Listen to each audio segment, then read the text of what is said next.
নমস্কার, আমি স্নেহা চট্টরাজ। আবারও রাম ও নারায়ণের রামকে স্মরণ করে নতুন পাঠ পর্ব নিয়ে চলে এসেছি। ভালো লাগলে অবশ্যই লাইক, কমেন্ট, শেয়ার করুন। আর প্রতিদিনের ভিডিও দেখার জন্য চ্যানেলটি অবশ্যই সাবস্ক্রাইব করে পাশে থাকুন। চলুন শুরু করছি আজকের পাঠ পর্ব। একটা তুলো নিয়ে বসো। একটা তুলো। গান্ধীর আমলে চরকা ঘুরিয়ে ঘুরিয়ে সুতা বার করত। যে যত টানছে তত সূক্ষ্ম সূক্ষ্ম সুতা বেরিয়ে আসছে।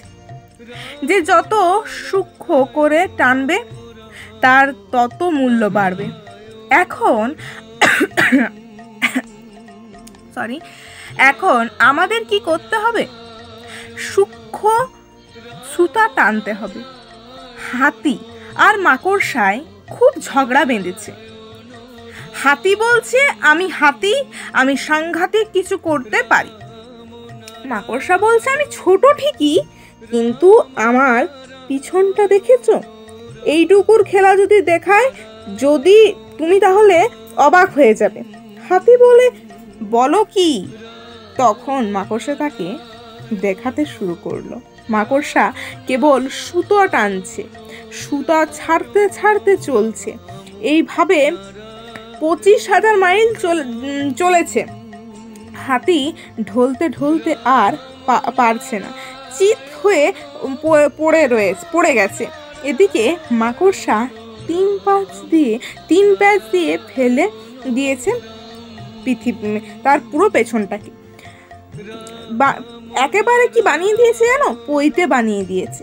তাকে জিজ্ঞাসা করে দেখি কিছু লয় ক্ষয় হয়েছে কি না। দেখতে পাচ্ছ না? বাতাসকে উপলব্ধ করো তোমরা।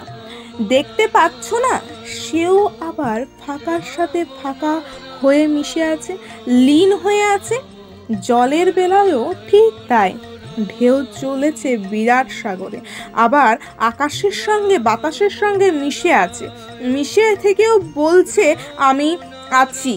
আরো কি বলছে জানো? আরো বলছে আমরা জলকে টানছি, তা টানলে মরে যাব। যেটা আকাশে আছে বর্ষার বাড়িধারা হয়ে নাচলে বুঝি মরে যায়। আমাদের তেষ্টা নিবারণ এতটাই হয়, মৃত্যুর শেষ নিঃশ্বাস পড়ার আগেও হা করে থাকো একটু জলের জন্য। সেই মাটির নিচে সামনে আবার আকাশকে দেখছি। সে নিজেকে আড়াল করে রেখেছে আমার চোখের ফাঁক দিয়ে। বেদ বলছে, প্রকৃতি বলছে, সেই জল আকাশে তোমার চোখের পুরোপুরি আড়াল হয়ে আছে। সেই বাতাস ভ্যানিশ হয়ে আছে, কিন্তু তুমি তো বুঝতে পারছো, অনুভব করতে পারছো যে আকাশ আছে, সেই জল আছে, সেই বাতাস আছে, সেই আলো দিয়ে তোমার দেহই গড়া। শুধু তোমার দেহ নয়, সকল জীব দেহেই তা দিয়ে গড়া। তোমাদের কি হওয়া উচিত? আরো সূক্ষ্ম, আরো বিরাট হওয়া উচিত। বাতাসে যে মিশে রয়েছে আমরা বুঝতে পারছি। সে বলছে আমি থেকেও মিশে আছি। জল বলছে তোমরা খাচ্ছ, স্নান করছো, ঘুমোচ্ছ, আমি চুপ করে বসে আছি। আবার তোমাদের বোঝাবার জন্য ওপর থেকে পড়ি। বাতাসের মতো জলেরও আলাদা একটা ক্ষমতা আছে, সে থেকেও মিশে থাকছে চোখের আড়ালে। আলোর বেলায় ঠিক তাই। বিদ্যুৎ বলেছে এক বলতে বলতে কত দূর চলে যাচ্ছি। সেই যে আলো, তা বিদ্যুৎ, সেটাও আকাশে বিরাজ করছে। সেটা আমরা অনুভব করতে পারছি না ঠিকই, কিন্তু আলো, জল, বাতাস এই তিনেই তোমরা বুঝতে পারছো। তারপর কথা বলো, মৃত্যুর পর আমরা কোথায় যাচ্ছি? কথাটা বলা হয়ে গেছে।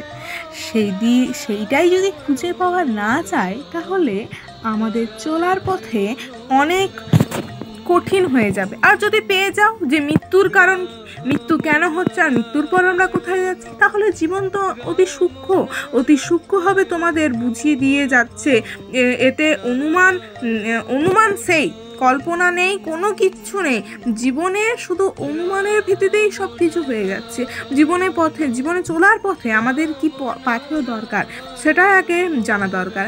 না হলে এক জায়গায় কেউ থাকতে পারছি, 1 থেকে 25-50 বছরের কোনো অবস্থায় একভাবে কেউ থাকতে পারছি না, তারপর শেষ বেলায়ও থাকতে পারছি না। আমরা পরিব্রাজক, যাত্রী, সন্ন্যাসী, আমরা ত্যাগ করতে করতে চলেছি।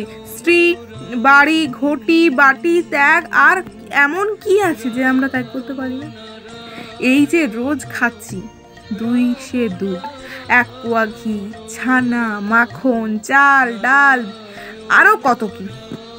সেদিন তোমার বয়স কত ছিল? 22। 10 বছর পর কত হলো? 32। বাঁচার দিকে যাচ্ছি না মরার দিকে যাচ্ছি? কেন ঘি দুধ খেয়ে বাঁচার দিকে যাচ্ছি? আচ্ছা, আরো 10 যোগ করে দাও, তাহলে কত হলো? 42। আরো 10 বছর যদি যোগ করা হয় তাহলে কত হয়? অবশ্যই 52। এরপর 3.5 টাকার খাটিয়ার চেষ্টা। তা তো সত্যি কথা, আমার ঘি দুধগুলো গেল কোথায়, তাই না? সুতরাং ভালো করে বুঝে নাও, মরছে কে? কেউই মরে না, সত্তা কখনো মরতে পারে না। শুধু পরিবর্তনের সুর রূপে রূপে রূপে রূপে পরিবর্তন হচ্ছে এই বিশ্ব জগৎ, এই জীব জগৎ। এই যে পদ্ম ফুলটা দেখছো, এটা এক সময়ে বীজ আকারে ছিল, এবার সে ফুটেছে, তাই না? মৃত্যুর পরে সেই দেহটা পোকা হচ্ছে, পচে যাচ্ছে, এমনকি পড়েও থাকছে। কোথায় যাবে? আসার পদ্ধতি যেভাবে, যাওয়ার পদ্ধতি সে একইভাবে, শুধুমাত্র একটু এদিক ওদিক করলেই সে এক, তাই নয় কি? আজ পাঠ পর্বটা এখানেই শেষ করছি। ভালো লাগলে অবশ্যই লাইক, কমেন্ট, শেয়ার করুন।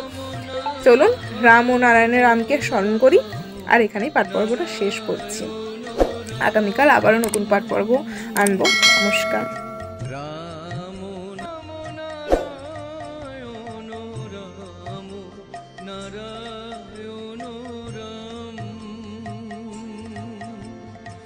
Ram